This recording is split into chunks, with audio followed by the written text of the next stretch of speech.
Hello, everyone. Welcome back to I See What You're Saying, the Disciplined Listening Podcast. I'm Michael Reddington, and today it is my pleasure to introduce our next guest and my good friend, Mr. Howie Boroughs. Howie is a divisional director of human resources for Eaton, and he may have a surprising background for a senior human resources executive. He is a former Division I wrestler. He is a former Marine Corps officer, and he is a Brazilian Jiu Jitsu black belt. Now, while that might sound surprising for somebody in human resources, by the end of our upcoming conversation, you will see why his background really does work to create the perfect perspective and leadership set to be successful in a human resources role. As the conversation goes, Howie's going to share so many wonderful illustrations and examples of developing his leadership style, understanding how important it is to be humble and adaptive, the importance of lateral communication and trusting your subordinates and putting other people in position to succeed, the ability to look for potential in others, connect dots that maybe other people can't see, while constantly working on your own problem-solving processes and helping others make the best of themselves and their opportunities along the way. It really was a fascinating conversation and one that I certainly wish could go on a lot longer than it did. So before we jump into the conversation, I want to make sure we thank our sponsors. First, as always, we want to thank HumanTel for anybody interested in developing the skill set of understanding what people are likely thinking and feeling in any moment in time based on the context of the situation by evaluating their counterparts' changing facial expressions of emotions. I highly recommend their training. If you go to humantel.com and enter the code INQUASIVE25, you'll get 25% off all of the online training that HumanTel offers. I highly recommend it. I've done it all myself. Head over to humantel.com and enter the code INQUASIVE, INQUASIVE25.com for 25% off all of their top level nonverbal behavior recognition training. I highly recommend it. Also, please head over to ei-magazine.com for the Emotional Intelligence Magazine and check out their library of emotional intelligence related resources, from articles to blogs to podcasts to interviews to online training, in-person cohorts. They're doing so many things over there. Please take a few moments to check out Emotional Intelligence Magazine. And of course, for all the professional interviewers in the room, please head over to certifiedinterviewer.com and check out the International Association of Interviewers. Explore their programs, their online resources, all the community events that they have going on. See if what they provide and the resources they provide are right for you and your investigative team. And of course, while you're there, check out the Certified Forensic Interviewer designation and see if that is the proper next step for your investigative journey or your team's investigative journeys. Once again, thank you all for taking the time to join us today. I really do appreciate it. Thank you very much. So without further ado, I bring to you Howie Boroughs. Good morning, Howie. Man, it is so good to see you. Thank you very much for taking the time to do this. I am thrilled that you carved it out so we can have this conversation because I'm cheating. I know you're a big fan of transparency. So in transparency, we're friends. To be transparent, we're friends. But you have such a unique background and story and outlook that I'm really excited to share it with everybody. Thank you for being here. Well, I appreciate the invite, and I'm looking forward to it. Looking forward to spending some time with you. Oh, my pleasure, man. Thank you. So as we like to ask people, just to give our listeners an idea of who we're talking to and why we're talking to them, if you could take a few minutes and please walk us through your journey of how you got to your current role. Wow. So I'm a human resources director. So I'll start with the current, right? Human resources director with Eaton Corporation. So, we're a, Fortune 500 power management company, right? So anything that has anything to do with power, distribution, electricity, we're involved in. I'm with the electrical sector. We also have an industrial sector. So involved in aerospace and vehicle and some other ventures as well. My organization is about 1,100 people, and we're a field-based organization. So that's where I am today, right? If you would have asked Howie 20 years ago, if you saw yourself in human resources, I probably would have asked you what was human resources, right? So after college, I went to college on an ROTC scholarship. So after college, I was commissioned as an officer in the Marine Corps. I did my initial training down in Quantico, Virginia, as all officers do. And I was selected to be an infantry officer, very competitive. Any Marines who listen to your podcast will know, Marine officers know that the selection process for infantry officers can be pretty challenging, but I was able to be an infantry officer. 9 years active duty in the military, several roles, leadership roles. So I was with Light Armor Reconnaissance Battalion as platoon commander and a company executive officer. I went on then to Marine Security Guard duty, which is actually embassy duty. So the Marine Corps is responsible for providing physical security at embassies throughout the world. So I did that. That was a very unique experience. It put me in a different world, right? Mingling with diplomats is certainly not the same experience as I had being a young Marine officer in charge of an infantry platoon, right? Those are two completely different experiences, and one that I actually feel fortunate that I had the opportunity to do, because it's unique. There are very few people in the Marine Corps who get to do an assignment like that. But it was an opportunity to live in another part of the world, experience several different cultures, gain some different perspectives on just, I would say, how people go about their daily lives. I would say we're incredibly privileged to have what we have in the United States. Others aspire to have what we have, but it certainly gave me a perspective. And I was in the Middle East for 2 years, and I would say more than anything, and the Middle East is in the news, today as we're having this conversation. But I'd say probably that experience did more to sort of soften some edges on me, and it forced me to put me in a situation where, in order to be effective in dealing with people, I had to take the time to understand their culture, right? And what was important to them. So very, very good experience. And then I transitioned out of that, a school, and I finished an assignment as a company commander. So 9 years active duty. And I figured, I had to reflect then. And you get to a point where you have to make a decision. Where do I go from here, right? Do I accept the next promotion and obligate myself to another 3 years? That's an obligation. You sign up for it. Or do you maybe choose another path? So for me, I felt like in those 9 years, I had accomplished the things that I wanted to accomplish, right?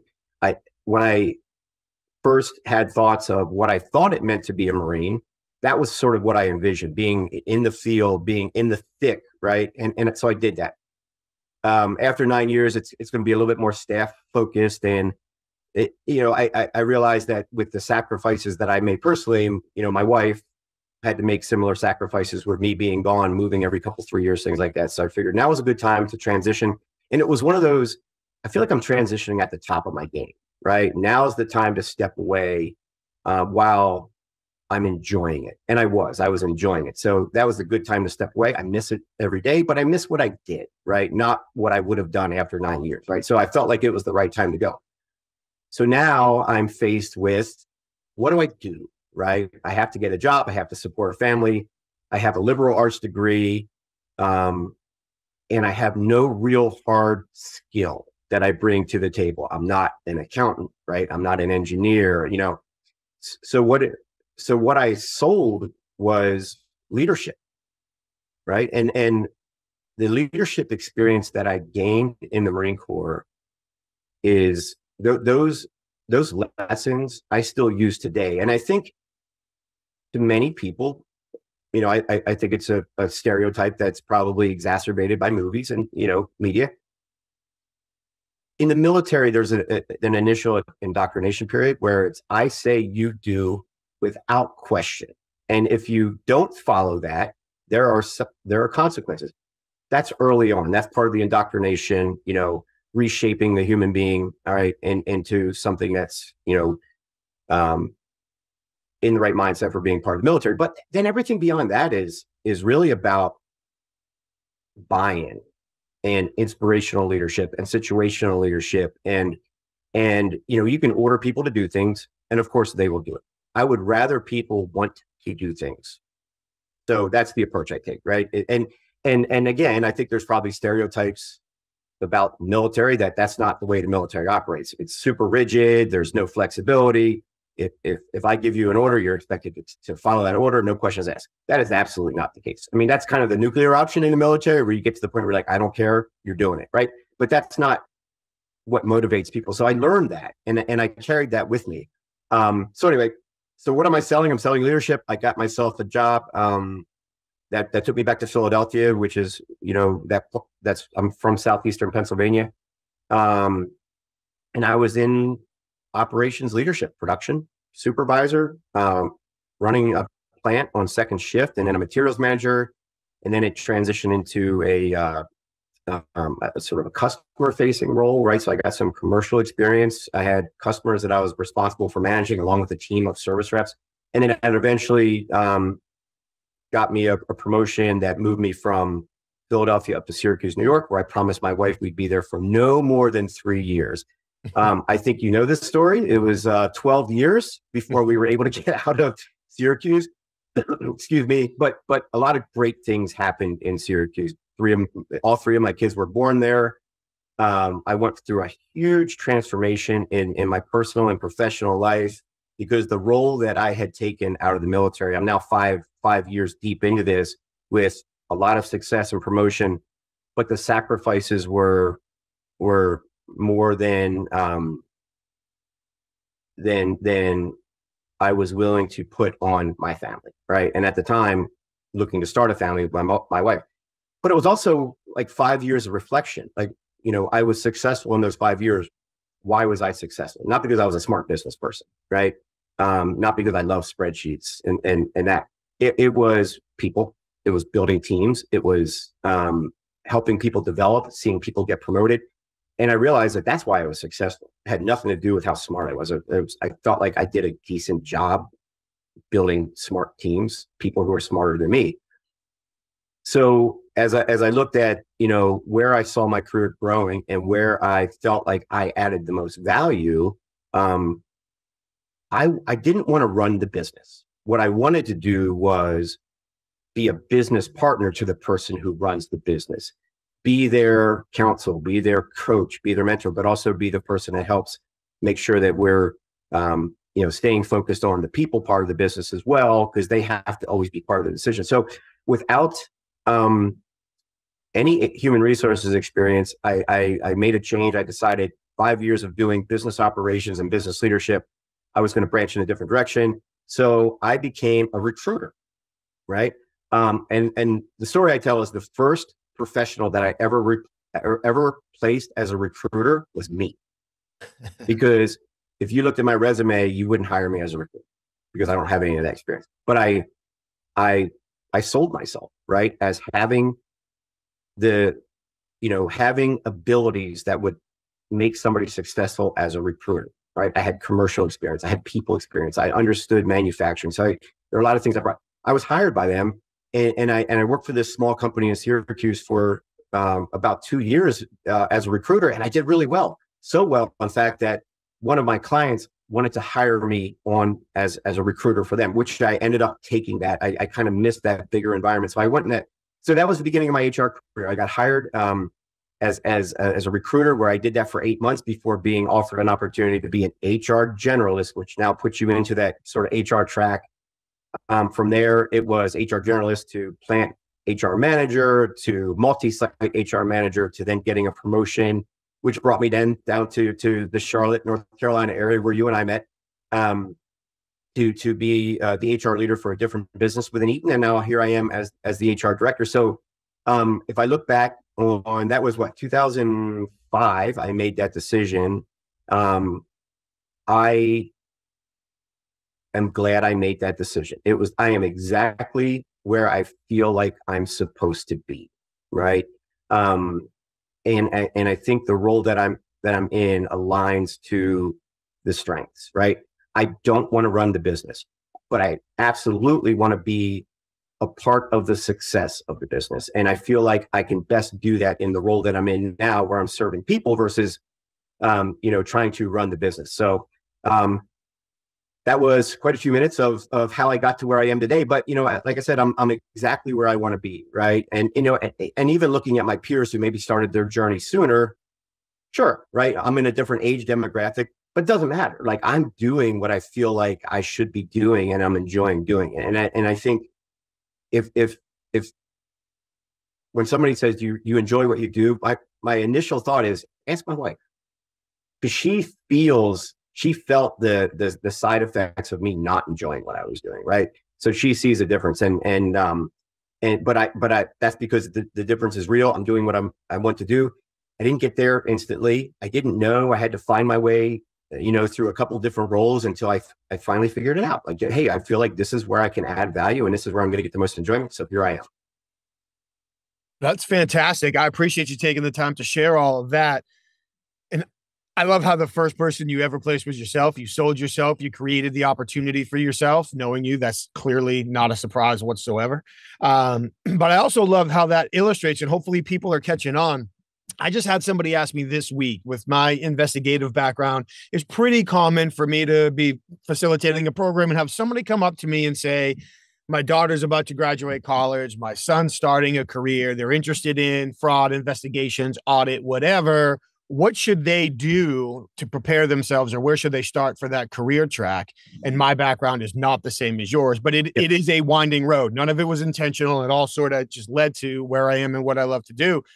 So I try to figure out how to give them ideas, but also share that same message. So like when I look at you and think, well, yeah, I mean, if somebody wants to be in HR, well, first they should be a Division I wrestler. Then they should go to the Marine Corps for 9 years. Then they should start in operations. And by that time, they're probably ready for human resources. Like it makes perfect sense. That story writes itself, right?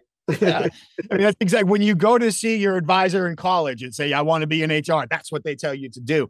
Yeah. So there's so much I want to get into there. And with the Marine Corps, obviously, you know that I did not serve. So I want to be respectful with how I ask questions about it. When you think about your time leading other Marines, the adaptability, the motivation, not just the do what I say because I am the officer. If you had to reflect on that time just for a moment, what would you say are perhaps the one or two lessons from your time leading Marines that help you to be such a successful leader in your current environment? Yeah. So, wow, good question. So, when I think about my first transition, right? Coming out of a year of school, I'm a brand new officer with a year of really good training, right? So I'm book learned, right? And I've applied what I've learned in the field in training, right? With other officers who are going through similar training, getting excellent instruction. But then you go out to the fleet, and now you're put in charge of, as an infantry officer, in charge of about 43 people of varying levels of experience. Some of them are, you know, privates. Others are, you know, first sergeants, right? And so varying years of experience. I've got a lot of education, not a lot of experience. So I look at it as my knowledge based on my formal learning is about a mile wide, but my practical knowledge is about an inch deep, right? Whereas those I'm leading, they're formal learning might be an inch wide, but their experience is a mile deep, right? And I feel like, so that's a chi. I always see it as like a chi, right?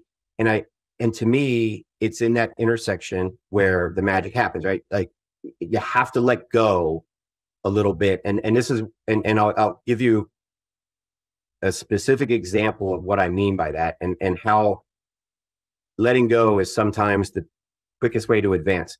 You have to trust, give good guidance, trust your people, be very clear in what the goal is, so that in the absence of any other direction, right? Loss of communication, believe it or not, radios don't work at all times, right? When you're out there. So you have to rely on people to be able to make decisions in the absence of your direct guidance, right? And you do that by giving them the tools that they need to do. So, an example where that played out, I was doing a joint operation as one of the last things I did before I got out of the Marine Corps. I got back from a 7-month deployment, and I was asked if I would be willing to volunteer, which in the military means you've been volunteered to leave for another 30. So I was home for 2 weeks, and I told my wife, like, I'm going to be gone for another month. I know I just got back, but I've got something that I need to take care of. So I'm going to fly across the country. So I did. I took part in this joint operation. I was working with an Army unit, and we operate differently, right? Army and Marine Corps, we have different missions, so we operate differently. We're very, very decentralized in how we do things. So our trust in our subordinate leaders, our sergeants, our squad leaders is paramount in us being able to accomplish any mission. So anyway, doing this operation, we had some direct observation from some Army officers who wanted to see how we operated, and they were pretty much floored at how aligned our smaller unit leaders were in the execution of their duties and the lateral communication that took place. It didn't involve me. They didn't need me to accomplish the mission because I was clear in the guidance. We had been trained to do this, and they knew at this point, having worked with me now for 2 years, like they knew, like, I trust you. So that's never changed, right? That those lessons don't change. And when I talked about, how does that translate into what helped me be successful? Again, it goes back to people, right? Giving people clear guidance, and then giving them the tools to be successful. You'd be surprised. By letting go, though, you have to trust their process, right? Not everybody operates the same way. And this is something that I see in leaders. I support leaders as an HR business partner. I support leaders, and I give them guidance and coaching. And that's one of the toughest things, right? They've been successful because of the way they've done things, right? And they've been successful. But that's not the only pathway to success. There are other methods to get there, right? So everybody's process is a little bit different. And people tend to align themselves with those who operate the way they do because it's familiar and easy. I would challenge anybody, build a team of people who don't operate the way you do. And we use a Carl Jung based sort of, evaluator to see how different people lead and communicate. And to me, when I build my team, I want to have that diversity of different means of communication. So letting go is tough, right? We have an idea of what we want to, of how things should get done. But when we're asking other people to do it, we have to be comfortable that they may have a different approach. I learned that in the military, right? I had no choice but to let go when there are, kilometers between you and the person on your team who's executing the mission. There is no way that you can influence what's happening in front of them because you're not there. So you have to be comfortable that if you've given them the right guidance, you've given them the right training, they're going to accomplish the mission. That doesn't change in the civilian world, right? If you want to build a high functioning team, build a diverse team of people who are going to bring different perspectives, right? We all have goals and we all have the same goal, but how we get there could be different. And again, I think that's probably where I see leaders struggle, is letting go of their own perception of how things should be and allow somebody to develop and come to, meet the goal, come to the conclusion, whatever it is, in their own way, because then there's ownership and buy-in, right? So hopefully that answered your question, but I would say that's probably the what I had to learn. The thing I took away was being able to let go and delegate and be comfortable with that, because it is very uncomfortable to see somebody approach a task differently than you. It's also uncomfortable to see somebody approach a task knowing that this path they're going down may not get them the results they're looking for. But there's a time to intervene, right? And you have to recognize that, but there's also a time to let that play out. And not in an "I told you so," but as a, hey, if you had to do it differently, based on the results that you got, let's walk that back. What could you have done differently? Right? And I might know the answer, but if they come to the conclusion on their own, then it's a lesson learned. If I'm just telling them, are they really learning the lesson? I don't think so. They might, but I wouldn't bank on it. That was a fantastic answer. And there were so many good points in there. And for me, and we'll get to this later, it's like puzzle pieces falling together, because I have experienced that exact coaching, communication, leadership method from you. And we'll talk about that coming up. But to hear, where you developed it from, how it came to be, the way you applied it in your military career and in your business career as well. For me, it's like worlds colliding. Now it all makes sense. But there's so many, from the intersection, the T for experience and education, a great one. The diversity of thought and perspective, a great point. Being able to let go, that concept of lateral communication and trusting your subordinates. That so many great lessons for leaders there. That was a fantastic response. Thank you. One more quick question about the Marine Corps, and then we'll move on, because I have no doubt we could spend a couple hours talking about that experience alone with you. But you have talked a little bit about the experience that you had providing security at embassies, and some of the diplomatic relations that you had to navigate, official diplomatic relations, but also unofficial diplomatic relations, as you and Renee had to learn how to live in some of these places and go out on the town and interface with the people who live there. And as you said, some of these locations were in the Middle East, in places that were very culturally different from where we come from. So similar to the question about the Marine Corps prior, as you reflect on your specific experience working in the embassies, what were some of the biggest lessons you learned from operating in that more diplomatic environment that still serve you so well today? So the first thing that comes to mind is I had to change my language, meaning to tone it down, right? You're in a diplomatic environment, maybe some of the words or phrases, not beating around the bush, curse words, right? I wouldn't call it a culture, but the language is a little bit more liberal, I guess, in that military environment. In a diplomatic environment, you have to really, you have to recognize what you represent, right? A number of those people have been in the foreign service for a number of years. Not everybody who works in the embassy is, they're not all U.S. citizens. A lot of third country nationals provide administrative support, but you have to recognize what you represent, right? And you're representing an idea, right? And an impression that people have of what a U.S. Marine is, because for many of them, their only experience with anybody in the U.S. military is at the embassy, and it's a handful of Marines who have the responsibility of guarding them and the embassy. You're not a diplomat, but you're on a bit of a mission, right? So when I would travel around and do these inspections, we would do everything from all the administrative things that Marines were required to maintain, their physical fitness levels, make sure the record books, make sure their training is up to date, all those things. But then there was also the operational side, and that's making sure that their operations plans for embassy security, they had a number of different plans that they're responsible for, were current, right? Actionable, right? They, not just look good on paper, but could actually be actioned. And we would test that during our inspections. We would do an unannounced visit and trigger off some sort of scenario that they would have to respond to and all that.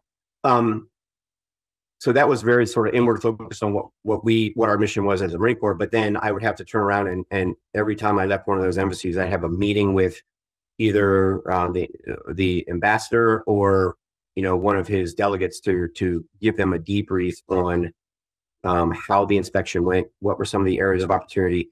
And that was a matter of, there was no intent to see, but there were certain things that we said, hey, these are sort of Marine Corps things, and we're going to handle these internally. There are other things that, are more relevant to the diplomatic community and the security of the embassy. And that's what we'll share with the ambassador.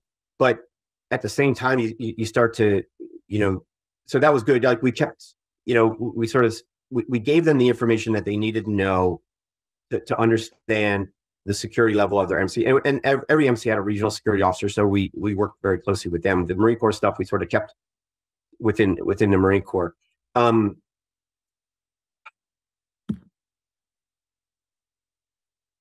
trying to, I never got involved in, diplomatic affairs. Of course, as a person in the military, that makes sense. There has to be that separation. But I did learn how to manage at a more executive type level, right? Where, you are the only person who's able to represent the group that you're responsible for. And you get very small windows of opportunity to do that. It's a very sort of fast-paced meetings. You have 10 minutes, right? Get in, get out. So I learned how to navigate those conversations. I think today we would call that managing up. That's what I would call it.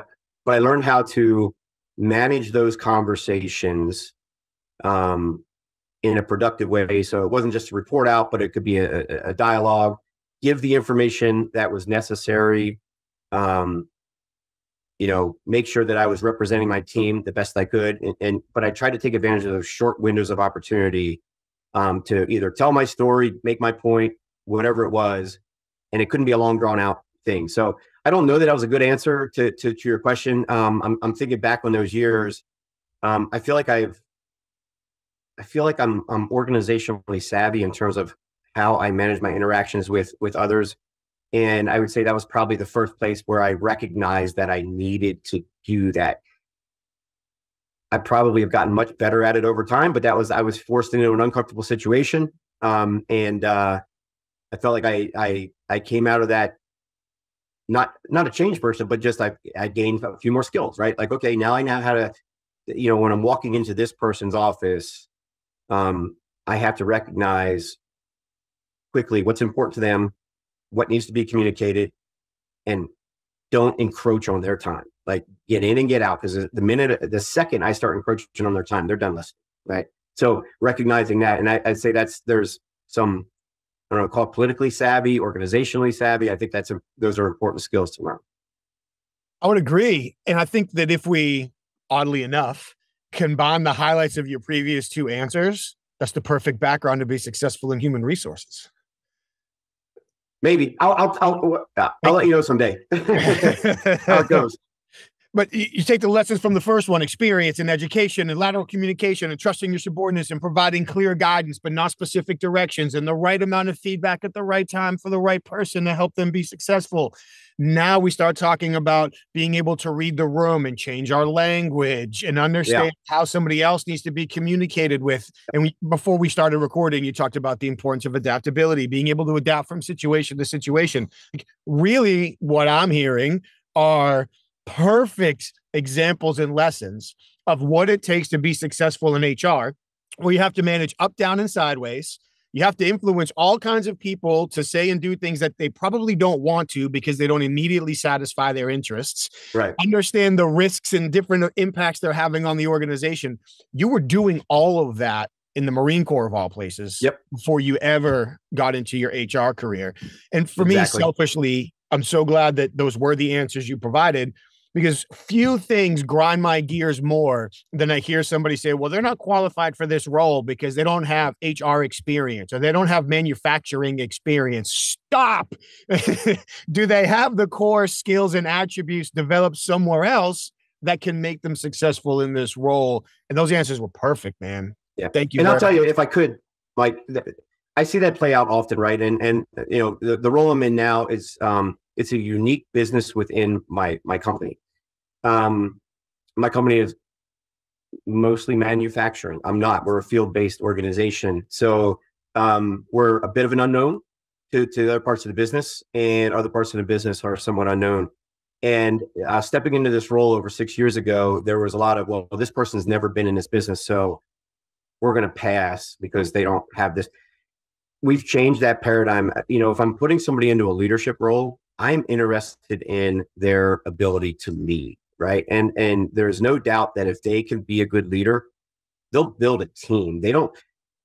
I don't want our doc manager to be, I'm throwing terms, our district manager to be promoted into that role because they were the best engineer.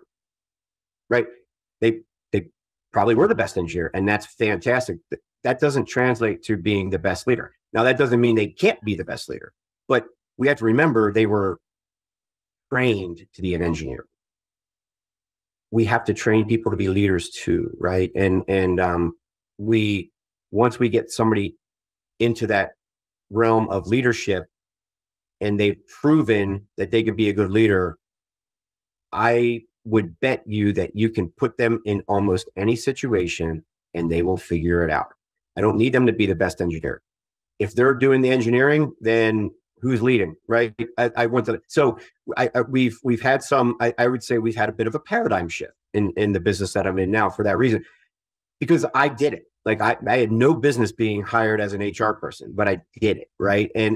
Thankfully somebody saw potential, right? And they took a chance on the potential. So I would say if somebody has a track record of success on a technical track and you're thinking of promoting them into a leadership role, have a conversation, make sure that that's what they want, right? And then if it is what they want, make sure that you're setting them up to be successful. They've been trained to be an engineer. They showed you that with the right training, they can be successful. They go into a leadership role and they might not have the same success. So we immediately just go, our default is, we made the wrong decision. Did we? We might have, right? If that person wasn't honest with us in their desire to be a leader, they were just telling us what they thought we wanted to hear. But if they were truly honest and wanted to be a leader of people, then that desire doesn't go away. We just need to train that now. We need to teach them, give them guidance, give them support and coaching to get there. And I think that that's where we sometimes fall short in that. But, I feel like I've been given those opportunities. So I have to pay it forward, right, to other people. We have been hugely successful in our business. And we've continued to grow year over year. And we have a bunch of people running this business who have no prior experience in our business. And here we are. I learned that lesson firsthand because somebody took a chance on me. And I'm going to continue to take chances on people who I feel like can contribute as leaders. Amen. I'm thrilled to hear it. I'm biased, I think, the same way. And there have been legions of people who have taken chances on me and given me opportunities as well that have allowed me to get to where I am.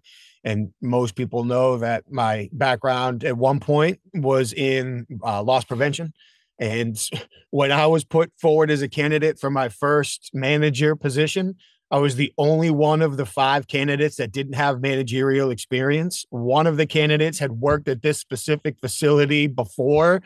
And when I was done with my interview, my district manager at the time came out and said, I have no idea what you said, but you managed to get hired for the job. Cancel the rest of our meetings. We're going to the casino. And I enjoyed the rest of the day hanging out with them. Yeah.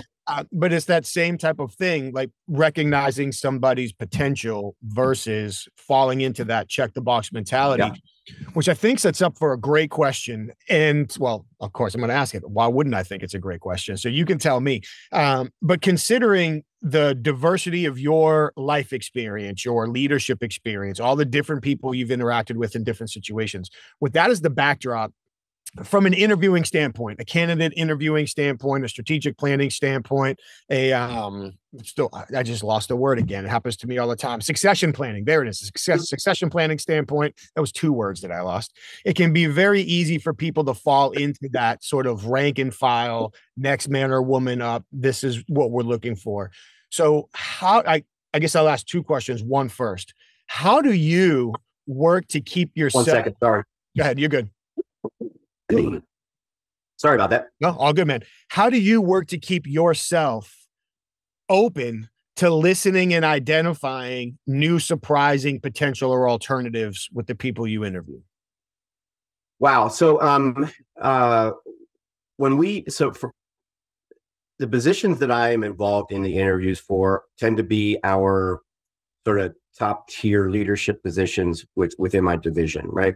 So these are experienced people who are already, they have leadership experience, direct leadership experience of a team, and they're looking to continue to grow their career. So, ask me the question again, because I was going down a path, and like you, I'm human, so I distracted myself. So, ask me the question again, and I'll get your answer. And I'll try to be more succinct, and maybe that will help. No, that was a good question. I lost my train of thought for a sec. how do you keep an open mind during your interviews to allow yourself to be surprised or pinpoint potential or opportunities that might not be obvious? Yeah. So great question. We oftentimes the people that we interview for these roles are known to us because they're in prior leadership roles. Not always the case though, right? We have people who come in from the outside. And I find it an interesting dynamic when we talk about internal and external candidates, right?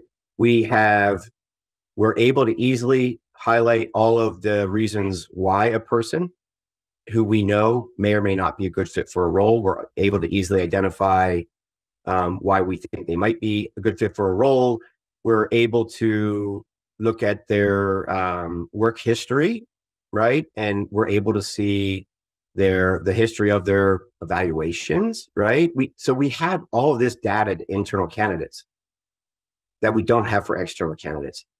And we scrutinize our internal candidates so much based on known information, but are willing to take a chance on somebody who, based on a resume and, a couple hours of interviews, who are not a known quantity, we don't have the opportunity to see their evaluations, and we don't have the opportunity, and we tend to give them a pass, right? And I find that interesting, right? Because I would say anybody who we interview externally probably has some of the same. If you're able to peel back the layers and look a little bit deeper, they have all the same stuff, right? They've had some average performance ratings. They've had some good ones. They've gotten some great feedback. They've gotten some recognition in other areas. They still need to develop, right? And they still need work. So we tend to be harder on our internal candidates than we are on external candidates. And for me, that's when you're trying to manage a team of people who are interviewing, that's quite challenging to try to overcome these biases that we have, and think forward to, they're here for a reason interviewing. They're not perfect, right? We have exclusive access to their background that we don't have with external candidates. We've all had backgrounds like that. And if we think back on our own careers, could any one thing that we have done in our career been a derailer for us as part of this process? And we would all hope that no, it wasn't, right? Because we found ways to overcome that. And I call that rewinding old tape. Like, well, I worked with this guy 6 years ago. Stop. Who were you 6 years ago? And how have you evolved? And how have you changed, right? And would you want maybe a misstep or a learning moment 6 years ago to be the defining moment of your career, right? That was contributing to your ongoing progression and growth, or you just stalled yourself because of this one thing? No, none of us, I don't care how successful you are, you've been given an opportunity, right? And maybe somebody took a chance on you when everybody else in the room said, that's a mistake, right? So I try to play that role among my team to be aware of the biases, because I'm not going to be able to eliminate them, right? I can say all the right things, put them in front of the right PowerPoint presentation, and I can talk about bias. But it's more important to recognize that bias exists and call it out when you see it, right? And that way we have good open conversations, and we can get to the core of how can we envision this person being successful in this role, right?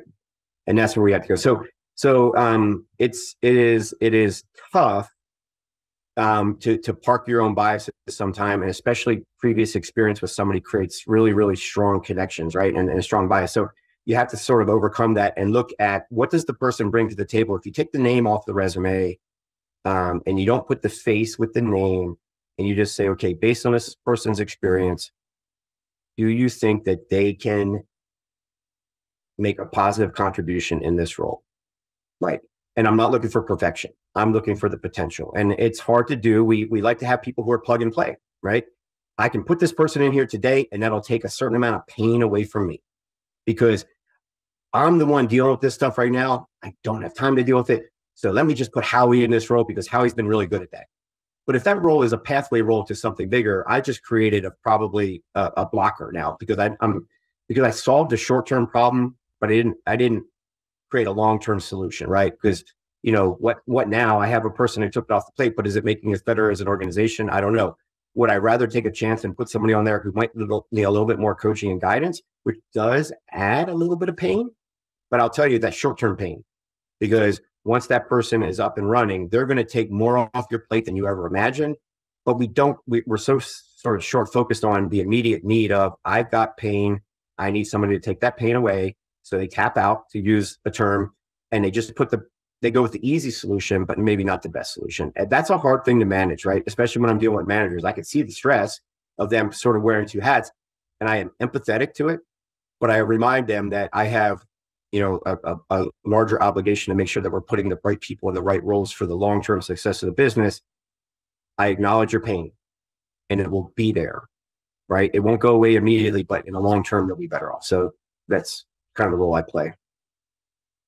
Man, that's a fantastic answer. I hope anybody involved in any hiring process at least bookmarks that part of the conversation and shares it with the people that they are involved with, because I feel like what you just described is universal across organizations and industries. It is. Yep. I see it all the time. And the way you described it from an inside perspective is perfect. So now really what I want to do is start working with you to coordinate our travel. So when I teach candidate engagements, I can bring you in to share that. So it's coming from you instead of me during the process.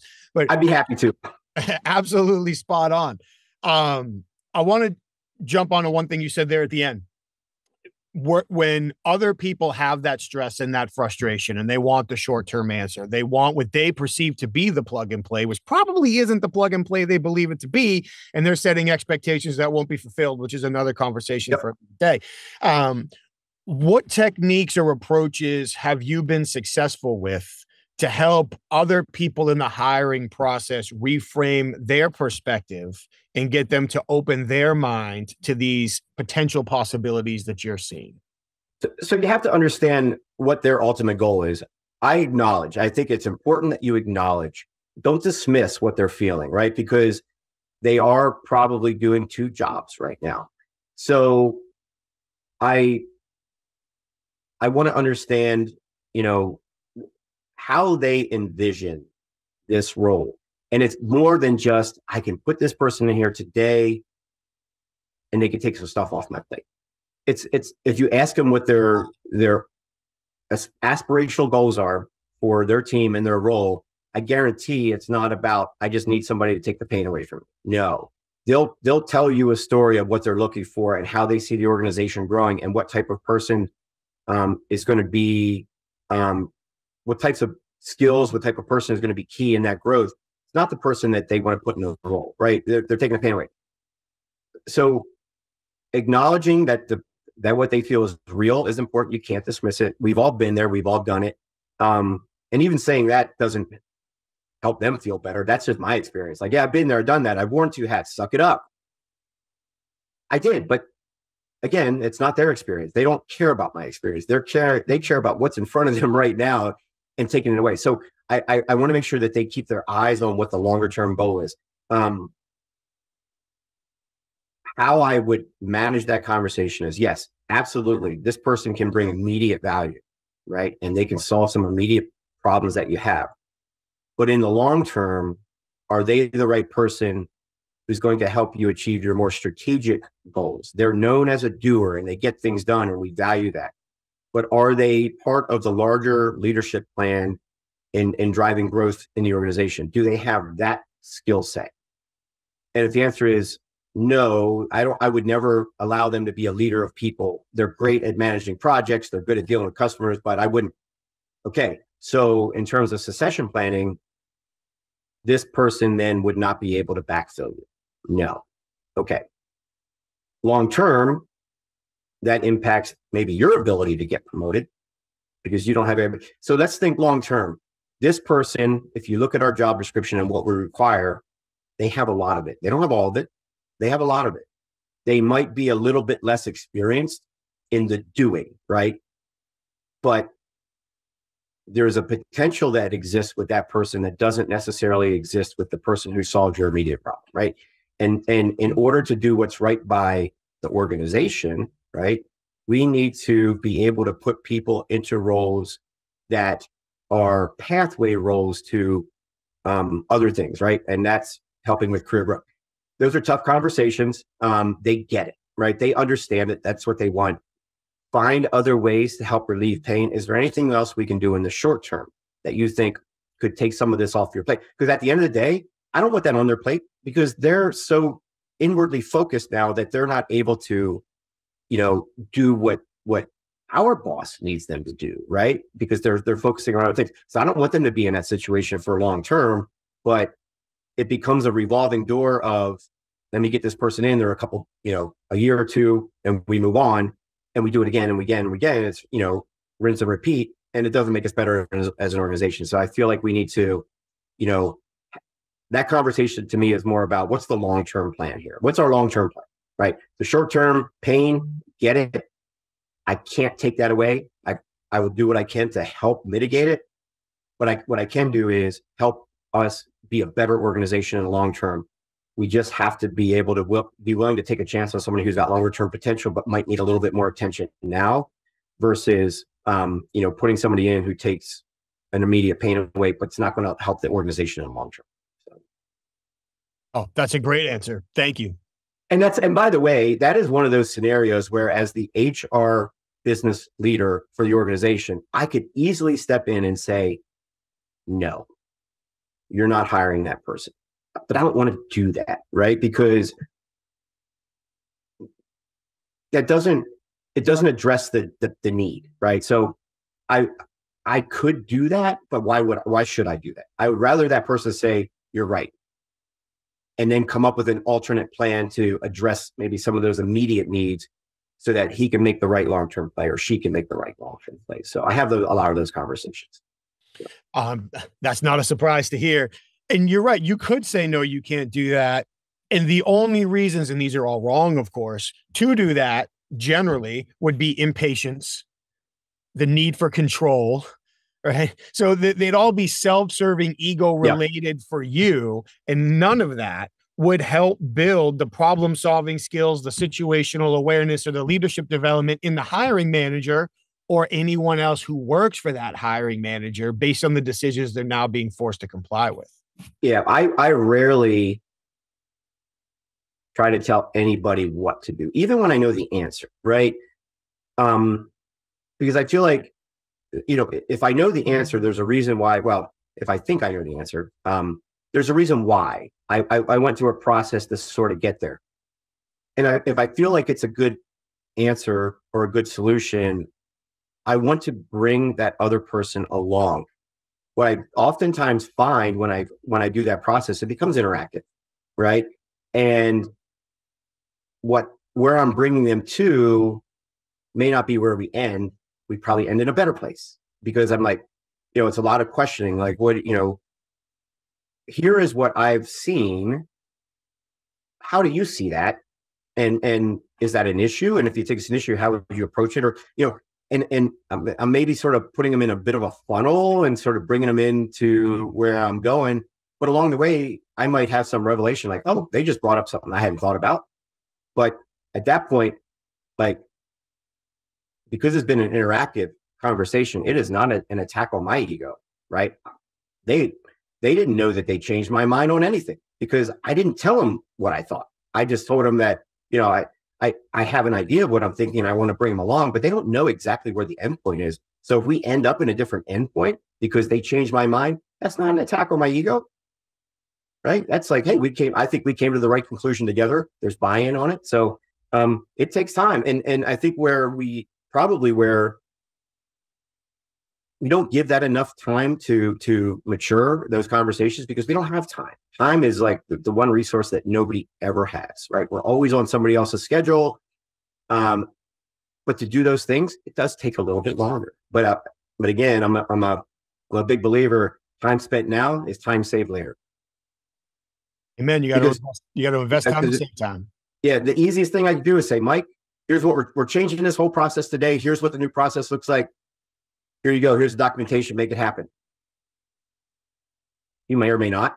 You will, right, if I say to do it. But, I'd rather bring you into, hey, we have some opportunity, right? And then start down a path of gaining an understanding that we agree that there is opportunity. And then we come to an alignment on what that path forward looks like. It takes longer to get there, but I ultimately believe that in the long run, it will save you time. I think even in the mid run, it's going to save you time. Yeah. I agree entirely. So I've been trying not to go down too many rabbit holes and ask too many follow-up questions, because you've had so many great ideas layered into so many of your answers, because I wanted to save a few minutes at the end here to talk about how we got to know each other and how a lot of what we're talking about is learned and applies there, and the other lessons that go on from this. So we didn't talk a lot about your athletic background, which I understand you're a humble guy. You probably didn't want to bring it up, but you are a Division I college wrestler, and you are a Brazilian Jiu Jitsu black belt. And unfortunately, that also means you're one of my professors, instructors. So I met you on the Jiu Jitsu mat. And you probably more than anybody else have spent time strangling me and stretching my joints in the opposite direction.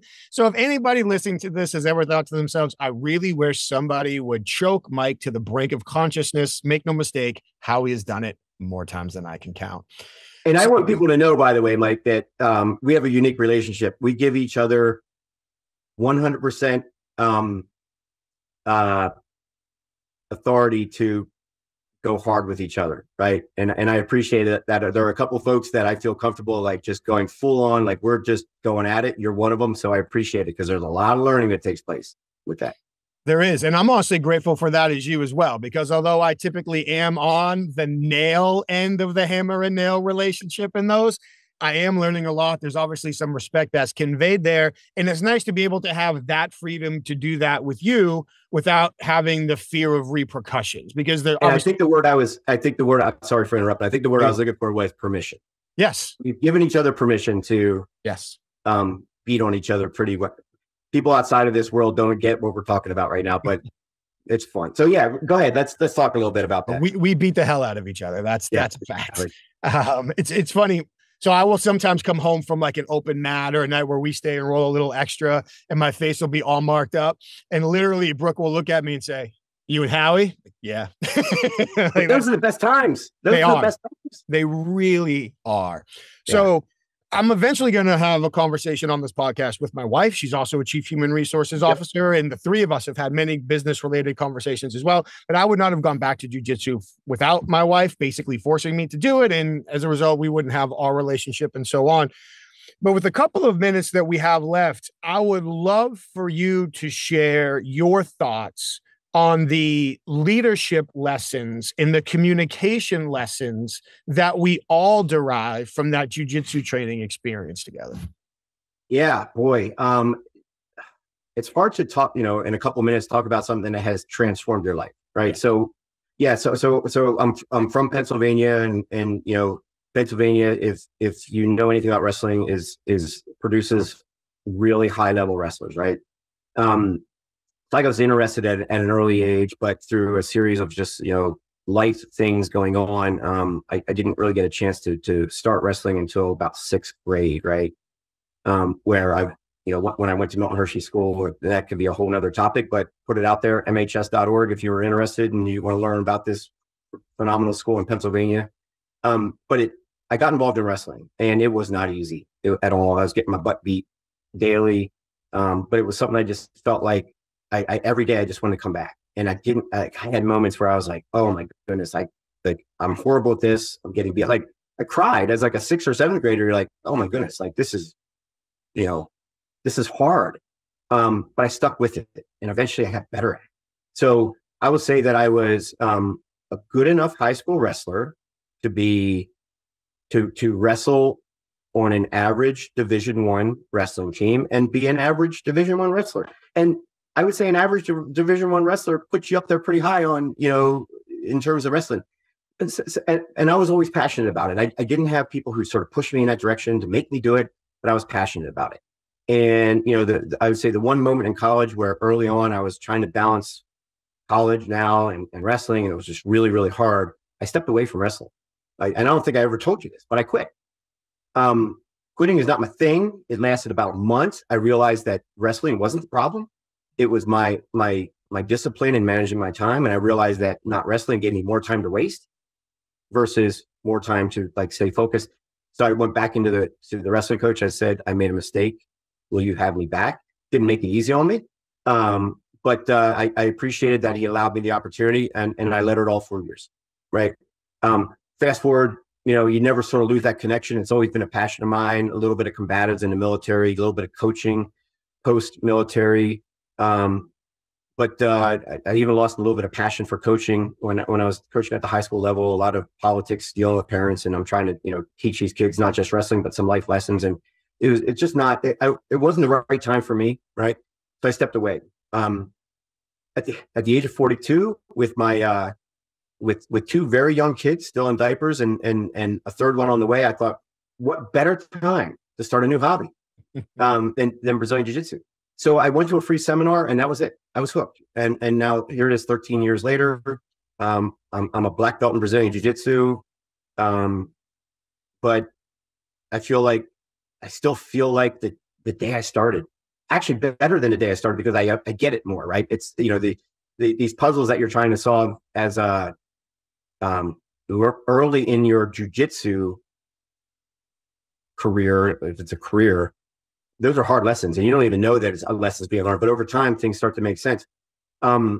It's got its own language, right? There's a lot of camaraderie. Now that I was very sort of selfishly focused early on, right, on my own development, my own ability to not get my butt beat daily, right, to try to get better. But over time, that passion has evolved into a passion for teaching, right? Look, a wrestler comes in the room, they've got a certain background. They come in with a, sort of high ego based on, wrestling is a type of combat sport, but jiu-jitsu is different. I tell people wrestling's faster, right? Wrestling's more intense, but jiu-jitsu is more dangerous. But there's a lot that can be gained from that wrestling experience that you can apply, but you have to sort of break it down a little bit. So for me, and I think you know this, the wrestler comes in the room, I'm the first person they're going to spar with, because I have that background, right? And I need them to understand that you got to park your ego at the door, or else you're never going to learn here, and you're not going to be a good training partner, right? So we get there. But what I really like is and some of these people, they came in with zero anything. No, they didn't play sports. They, certainly didn't wrestle or do anything like that. And they're scared when they walk in the door, right? I want them to have a great experience, because I've seen the evolution of these people who you would look at in a room and say, that's the last person that I would ever have to worry about, right? Those people are, I consider them my passion projects. I want to see people get better. And, I think we say, like, I want to see other people get better. I think with jiu-jitsu, because I've been with people for a long period of time where I've seen the progression, like, it is a passion of mine. I'm old, I'm not going to, have a jiu-jitsu career. I could sit back and say, I wish I had started 20 years ago, but I didn't. So I have to make the most. I don't want to live like, I've been doing jiu-jitsu. I wish I had done it 20 years prior. That's regret. I don't, it is, timing happened when it happened. I have zero regrets. But I found that as I get older, and it may become physically more demanding. You might disagree that I'm losing any physical ability at this point, but I get great enjoyment taking somebody who is just a block of clay and helping them grow and progress. And I hope that that's sort of reflected in how I teach, because that's the approach I like to take. I want everybody to win. I want everybody to win, right? Now, we have to make sure that we also protect that environment. There are people who come through that door and don't have the same goals or the same impressions. We will weed those people out, because we will want to preserve what we got with our team. And you know that, but it's a life changer, right? We didn't talk a lot about the military. There's some stuff that comes along with that. And we wrestle with it. And if we, it's October, Mental Health Awareness Month, there are people who are challenged. And I would say this to anybody of your listeners: look, mental health challenges are real, right? We all have stress. Some of us, have more than others. Some of us are able to process it easier than others, but mental health issues are real. What I found that jiu-jitsu does for me is it allows me to completely disconnect. It allows me to put focus into something else that maybe other than family and work in a way that when I'm done, I can say, okay, my batteries are recharged.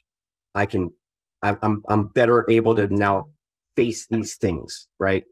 That are creating issues for me. Helps me sleep better at night. So there's the physical aspects of it, but there's huge mental, benefit to coming with their, and, you and I are passionate about jujitsu. We are a small, like one out of every 10 who walk in the door actually stick with it. To get to where you are as a purple belt, you're probably in the top 10% of that 1 in 10, right? So, people, it takes a lot of work and effort to stick with it, but I think we all sort of do it for the same thing. We have a passion for it. I think that we've all recognized that it's changed us as people and how we look at the world and how we interact with others. I feel like I can accomplish anything, right? But not in a sort of like pie in the sky, like I can do anything. No, I have realistic, I set realistic expectations, and I'm confident that I can meet them. But I'm also confident that if I'm thrown, challenges along the way or obstacles along the way, right, I don't let them stop me. It's just a piece of the puzzle that needs to be solved, right? When, we talk about in jiu-jitsu, we drill moves, right? And you're drilling those moves against a partner who's cooperative. But when you're sparring, which is, I would say this is something that separates jiu-jitsu from a lot of the other martial arts, is we spend time actively sparring and applying what we do, right? The person you're sparring with has a say in what you do, right? So, and that's real world too. There are going to be obstacles thrown in your way, and you think of it as a puzzle to be solved, not an insurmountable, wall in front of you that you can't get around. No, you've just find a different way. So a lot of life lessons in there. The mental health benefits are, for me, one of the reasons I continue to do it. I mean, thing with jiu-jitsu is I never have to get myself motivated to go, right? Every once in a while, I might have to get my body warmed up and get ready to go, but mentally I'm always there, right? And you and I have had those conversations. I'm here today because I need to be here today, right? This is what I need, right? So I could go on and on. We could do a whole podcast on it, and hopefully, maybe a few people will walk in the door and give it a try. I would recommend it. Kids, it's great for kids, right? So many things. But I've met good friends, right? Met you, right? And we don't typically know a lot about people's professional lives because it's, I would say that jiu-jitsu is a little bit like Switzerland, right? We leave the politics at the door. We're all there for a common purpose, and that's what we stick to. And it's just a great environment, and that's one of the reasons people come. But I was glad to get to know you professionally as well, because outside of this, you've given me some guidance along the way and have helped me deal with some situations where look, I've got a lot of experience doing it, but I'm certainly always happy to recognize that somebody else probably has an experience that's different than mine that I can learn from. So I think I said this when I got my black belt. You can always learn from somebody. It doesn't matter who they are, right? You just have to be willing to just have to be open to it, I guess, is the best way to play. So I learned from you. I think that. I hope you know that. You get me on the mat someday, I talk about it. Not in you got lucky, but no, like, this is what you did. I think it went well. I look at that as I got to figure it out, right? And I think that sparking my ego, learning a long time ago. Imagine my first time going to jiu-jitsu as a former Division I wrestler. I have a certain expectation of how I'm going to perform. Didn't go the way I thought it was going to go, but I could have said, well, this is stupid, I'm not doing this. Or I could have said, wow, this is like magic. Like, how did all this happen, right? Well, it's not magic, right? But it's really cool stuff. So I decided to stick with it. I'm a much better person for it. We both are. And honestly, I'm a much better person for having trained with you in the way that you coach and you support us and you help drive the culture within our team. For me, I came back at 40 years old at the behest of my wife. I wasn't even really interested in doing it at the time. And I think the last thing I said to her before I left that night was, I'm old and grumpy, so if I don't like the guys, I'm not staying. And thankfully, it's all worked out over the years that have transpired since. But I recall as I was listening to you talk about your leadership philosophy and your coaching philosophy, things you learned in the Marines and things you do in your business role now. I can't remember how many times you let me make a mistake, punished me for it, but then taught me exactly how I made it, when I made it, why I made it, what the other alternatives were. And then when I wasn't smart enough to fix it, punished me again, but reminded me until I was able to take those mistakes away. And not just with me, but with others as well, who would be successful against you, acknowledging it, rewarding it, making sure that they realized how they were successful. And to your point, we were just having a conversation last week. We have some younger students that just started training with us. And I think I can say this politically correct while being respectful, that they appear to be a little bit socially awkward. Yes. As they come in the door. And we were some of us were training in the back, and you walked over and you asked if we had met them and whatnot. And as you turned around to walk away, you turned back and you're like, I'm going to make them killers with the biggest smile on your face. And I believe it. If they keep coming, I'll believe it. So the problem solving, one of the reasons why I feel like you and I are aligned in our training is, yes, we both value techniques, but we're more conceptual focused as opposed to technique focused. Right. So I'm not trying to learn one technique. I'm trying to learn the concepts that make that technique work so I can find it in other positions or transitions where it might be there, that technically the technique we were shown wasn't for that. So the conceptual problem solving, learn one thing that solves multiple problems, helping build skills within other people, confidence with other people. You've given some of us the opportunity to teach on nights that you were there, to learn from us, support us, give us that credibility in front of the other room. So to your point, from the mental health aspects to the physical condition aspects, we've got guys on our team that have lost 30, 40, 50 pounds since they've been training with us. They've done other things too, of course, but that's been part of their journey. So the mental health, the physical health, the problem solving skills, the confidence, the camaraderie. I mean, I am clearly a much better person for it. My son and my wife now train as well.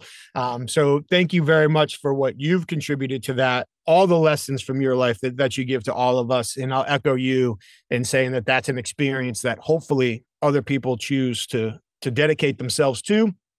And honestly, I think you can only succeed through failure in jiu-jitsu. Yep. You can only succeed through failure. Yeah. Repeated agonizing failure. Yeah. So, and be willing to fail, right? And be okay with it. I think I said Wednesday night, I was talking to one of our newer folks who tends to go really, really hard when he's rolling, and I feel like he's sparring. I feel like he's missing opportunities to learn. So I pulled him aside and I had that conversation. I said, hey, we're not giving out trophies in here, right? I don't care if you, and I said, I probably get submitted more than anybody in here. Like, none of that matters, because to me, it's all about the learning. So when you're in this room, the success comes from the learning, not from beating somebody, right? Because you don't know what they're working on. You can't perform something and say, I got the better of that person, because that's not the way it works, right? Maybe you did, maybe you didn't, but they might be working on something of their own. Don't go in there with that focus. Go in there with be open-minded about the learning process. And that's when I see it. You start to see with people when that changes, and then you start to see the learning accelerate. But you have to be patient with those people, because we were that person, right? And you look back, and you look at these people like, really? Like, come on, man, get it together. And it's not, they were us one day. Yes. And that's where you have to be patient, because yes, I'm coaching everybody in the room, and there are really experienced people and there are new people, and they all deserve my attention, because that person, everybody walks through the door for a reason, right? And I want to get to that. Like, what's your reason for being here? What's your why? And let's go with that. Like, I want to compete. All right, let's talk about it. I just want to be more confident in myself and, get in better shape. And great. Well, you'll get that too. Like, you'll get all of it. Right. But you have to maintain that balance. Like, you don't want to put the person who's getting ready to go into a competition up against the person who just started a week ago. That's not going to be a good experience for them. They're probably not going to come back. I want people to come back. Right. And it is hard early on to come back because you felt like you just got beat. But eventually that changes and you don't feel that way. You might still be getting beat up, but it doesn't feel the same, right? Because you recognize that you're learning. So trying to get people to that point, I think that's when it sticks, right? That's when it means something to them. And it's not, I want people to want to love jujitsu the way I love it, but I also recognize that it's okay that they don't, right? And I've come to the conclusion that I used to sort of internalize. I see people come and then a couple of weeks later they stop coming. I'm like, oh, I can't believe it. It's not my fault, right? It's look, and that doesn't make them a bad person because they decided that they're not going to pursue it. It's just that it wasn't for them. My advice would be, if not this, then go find something else. Read a book, run, whatever, find something. For me, it's jujitsu. Yep. Whatever works for them. This is a whole nother 2-hour conversation we can have. So hopefully at some point, Howie, I would love to have you back. There's a lot of things we know about each other that we didn't dive into in this conversation.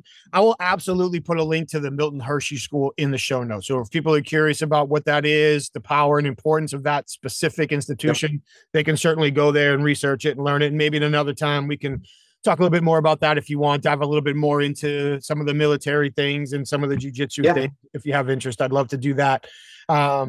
And I do think I guess I'll wrap the jiu-jitsu up with this. And I'm not going to say anything that anybody else who hasn't dedicated at least 5 years of their life to jiu-jitsu hasn't said. It's the perfect metaphor for life. Yeah. The way you suffer, the way you learn, the way you grow without realizing you're growing. And all of a sudden you have these new skills, perspectives, image of capabilities. Like, it's just absolutely worth the time and investment. So for the people that have listened to this and they're looking to maybe find a way to connect with you, I know that you're on LinkedIn. I can provide your LinkedIn link in the show notes as well. If they want to learn more about Eaton, I'm sure I can provide some links there as well. As we wrap this up, anything else you'd like to say before we say goodbye? No, hey, I appreciate the time. I appreciate you having me on. Hopefully, I shared something that might resonate with one of your listeners that might be helpful. Absolutely. I'm an open book. If anybody who's listening wants to reach out directly, they can reach out through you. They can contact me through LinkedIn, reference this. If they have any questions, happy to, right? Happy to answer. If it's questions about jiu-jitsu, right? Happy to that, because if it's something that you're thinking about, I can tell you what to expect, right? When you go in and maybe give you a little bit better start, right? Or if it's, you want to know about the benefits for maybe your kids and things like that, whatever, I'm happy to help. Fantastic. Well, I can't thank you enough for taking the time today, man. Thank you so very much. It was great to start my day with this conversation. I know I'll see you this weekend, so take care. We'll see you soon. All right, man. Thanks. Howie, thank you so much. I really appreciate you taking the time to talk this morning, and you packed so many great illustrations and ideas into such a short conversation. I can't thank you enough. From talking about how important it is to let go as a leader, trust your subordinates as a leader, build teams with a diversity of thought and experience and perspectives. The stories you shared about learning from your fellow Marines as well as teaching them as a leader, that T intersection example of the experience and education. What a great example that was. And I could have spent an hour alone talking about interviewing candidates with you, talking about how we over scrutinize internal candidates, that if we had to teach them to be an engineer, they can learn how to be a leader too. Just because someone was a great doer doesn't mean they're a great leader. Focusing on serving long-term problems as opposed to short-term hiring problems. So much great perspective in there. Thank you. Your background is fascinating. You've been through so much, you've experienced so much, and you're dedicated to teaching people so much, both in business and as I've experienced on the mat. So thank you very much, Howie. I'm grateful for the time you shared with us today. Hopefully everybody else got as many takeaways from that conversation as I did, if not more. There's certainly a lot that you want to think about with Howie's perspective there. So before we leave, we want to make sure we thank our sponsors one more time. Once again, HumanTel. Please head over to humantel.com and enter the code Inclusive25 for 25% off all of their best-in-class online scientifically backed training to help understand what people are likely thinking and feeling as their facial expressions of emotion emotion change within the context of your conversation. I've done it. I recommend it. Once you learn to see these things, it's very hard to unsee them. I highly recommend their training.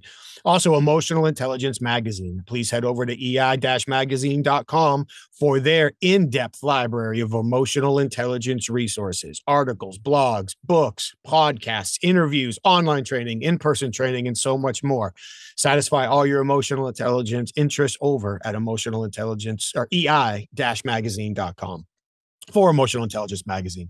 And of course, for all the interviewers who are listening, please, if you haven't already, head over to certifiedinterviewer.com for the International Association of Interviewers. Go through the website, their catalog of resources, their webinars, their in-person training events, their networking opportunities, legal updates, so many things they have over there for interviewers. See if membership is right for yourself or your team. And of course, while you're there, check out the Certified Forensic Interviewer designation and see if that is the level of expertise yourself or your team aspires to attain in the process it takes to get there. Thank you to all of our sponsors. And of course, thank you to all of you who have taken the time to listen to another one of our conversations. We're truly grateful. We really appreciate it. Please do all of the things that the algorithms ask us to do. Like the show, subscribe to the show, share the show, comment. Please share your feedback with us. We would love to hear more of. What would you like to hear less? What would you like to hear more? What are we doing well? What can we do better in order to make sure we're providing the perspectives and the education that you're looking for when you log in to listen to these conversations? Thank you so much for sharing your time with us. I really appreciate it. Howie, one more time, thank you for being here and for everything you've done for me. I truly appreciate it. Stay safe, everyone. Take care of each other, and we'll see you next time. Thank you.